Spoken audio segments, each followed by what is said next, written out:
significa existir sin el horizonte de la muerte. O sea, también podríamos pensar, bueno, ¿y en la otra vida se muere uno o no se muere uno? Es decir, ¿será una vida más larga en otro lugar, pero que también acabará con la muerte o no? Eso también es una pregunta que podríamos hacer. La filosofía también ha jugado mucho con el concepto de reencarnación, la metempsicosis, Sí. ¿no? Todos son juegos, hay variantes, son variantes. Es decir, variantes. hay la inmortalidad en el sentido puro de que la muerte es una frontera y después empieza una vida que no acaba. Hay otras doctrinas que creen que no, que lo que hay es una reencarnación y otra hasta que se acaba el ciclo de las reencarnaciones, bien sea por el nirvana o bien sea por el fin, incluso por el final del cosmos, ¿no? Y en fin, hay muchas variantes. Es decir, realmente no todas las ideas de inmortalidad o de transmortalidad son iguales, ¿no? Uno ha pensado muchas veces, supongo que tú lo has hecho también, ¿qué hay en la mente de estos terroristas suicidas que piensan que después van a ir al paraíso con no sé cuántas uríes y que esto, en fin, va a ser la justificación de su vida?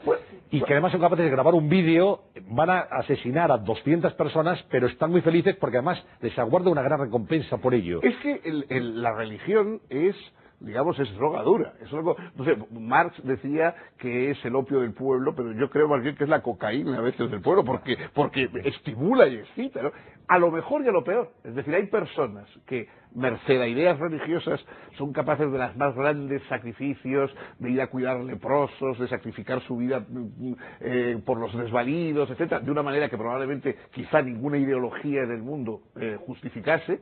Y también hay personas que a través de la religión llegan a las mayores atrocidades, a las mayores inhumanidades, a las inquisiciones más feroces, etcétera. O sea que el problema de la religión es que como de alguna manera escapa al control racional, entonces depende del temperamento. Hay gente, pasa un poco con el vino, ¿no? Hay gente que bebe unas copas de más y se pone simpática y afectuosísimo y es un encanto estar con ellos, y hay otros tipos que se ponen hechos unos brutos a dar zapatazos y no hay manera que los aguante. No, pues yo creo que la religión es un poco así. Es decir, hay gente que le sienta bien y que entonces verdaderamente todo lo que hay en la religión lo aprovechan para humanizarse más y para hacerse más solidarios y tal. Y en cambio otras personas que es todo lo contrario, pero que sacan de la religión es intransigencia, ferocidad, etcétera.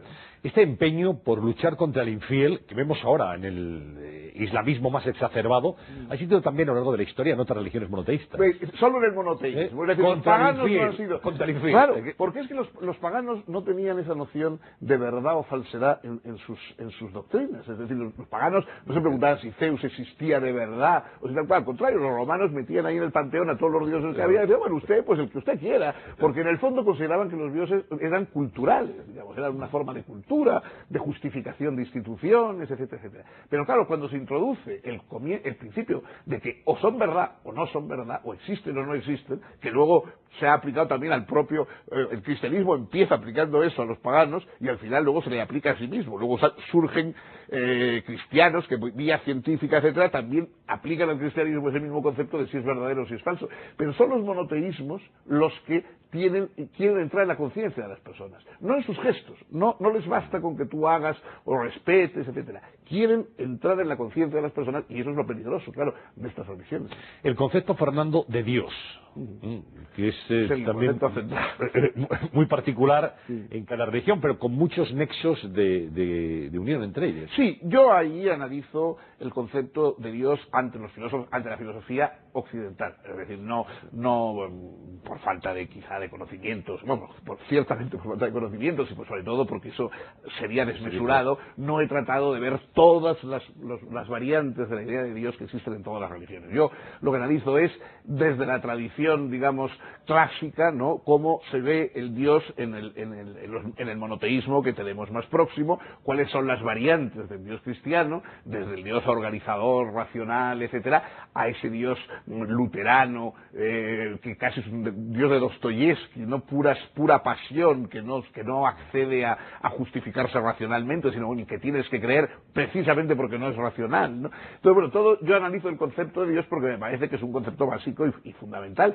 y está relacionado sobre todo con el concepto de lo posible, ¿no? Es decir, para Dios, sobre todo es posible. Entonces, esa idea de que todo puede ocurrir, de que la necesidad no está imponiéndonos su paso en todos los momentos, sino que hay algo que puede romper la necesidad y entrar en el terreno de lo posible, yo creo que esa es la aportación más extraordinaria, ¿no?, de la idea de Dios. Y Dios como coartado, como justificación también, en muchas ocasiones. Por supuesto. Si ha pasado esto, estaría de Dios, Dios quiere, aunque sea una desgracia tremenda. Tremenda, sí, sí. Pero Gracias a además es muy eso, ahí gracioso puedes porque el que buscar se salva de la consuelo. desgracia agradece a Dios Sí.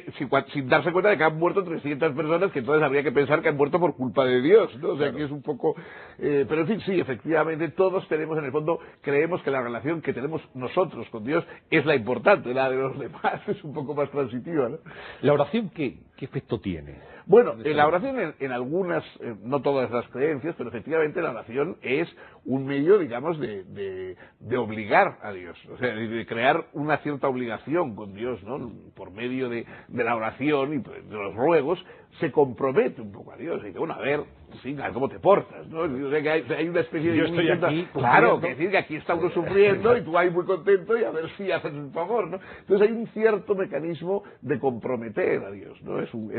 También es una cosa que también nos tranquiliza, porque a todos en un momento determinado, cuando hemos visto, pues no sé, a veces a un familiar al que queremos muchísimo, pues enfermo o en peligro, etcétera, uno quisiera que hubiera alguien, digamos, alguien con más poder que nosotros, al que recurrir y decir, hombre, protégele, haz algo por él, ¿no? Entonces, supongo que eso psicológicamente, esa especie de oración, pues nos tranquiliza, ¿no? Nos calma, ¿no? En nuestra infancia estudiamos en el catecismo aquello de Dios premia a los buenos y castiga a los malos. Sí, Era sí. el Dios justiciero. Claro, era el Dios que no se equivoca, ¿no? Hay una cosa en San Pablo que dice que el Dios, el Jehová, más bien feroz que él cultiva, dice, nunca comete prosopolepsia.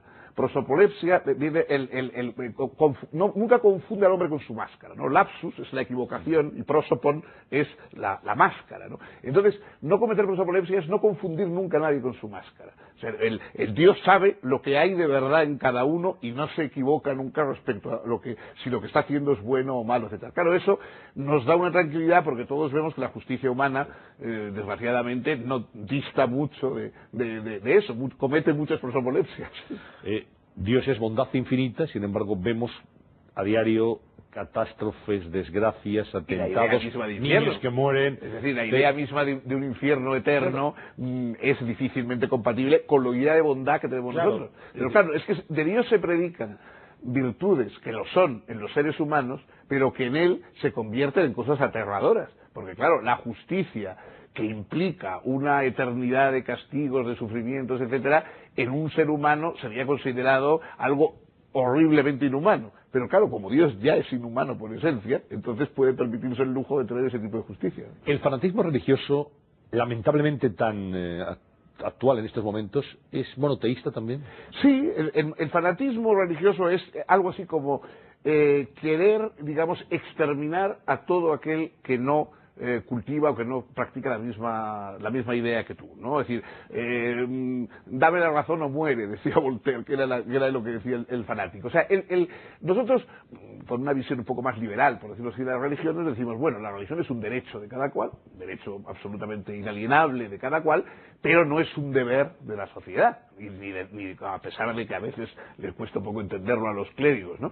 Pero claro, el fanático dice, no, la religión es un deber para mí y para todos. Entonces yo estoy aquí para recordar a todo el mundo que la religión es un deber, no es un derecho que cada cual coge o deja como si fuera una gabardina, ¿no? Entonces, claro, ese es el problema.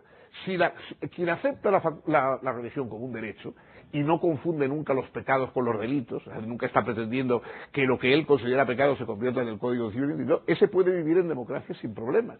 Pero la persona que considera que lo que él tiene por pecado tiene que ser un delito en la sociedad y que lo que él es para él es un deber, tiene que también ser un deber para todos, ese es incompatible con una sociedad democrática, pluralista, etcétera. Una cosa que también han manejado muy bien las religiones ha sido el miedo a lo largo de la historia. Claro. El miedo fundamental es el miedo a la muerte. El miedo fundamental es el miedo a la muerte, el miedo a la perdición. O sea, el miedo, yo ahí procuro jugar que no solamente es la muerte en el sentido biológico, de episodio clínico, ¿no? Sino es nuestra perdición. Es decir, el que dejamos de ser como si nunca hubiéramos sido, ¿no? Entonces,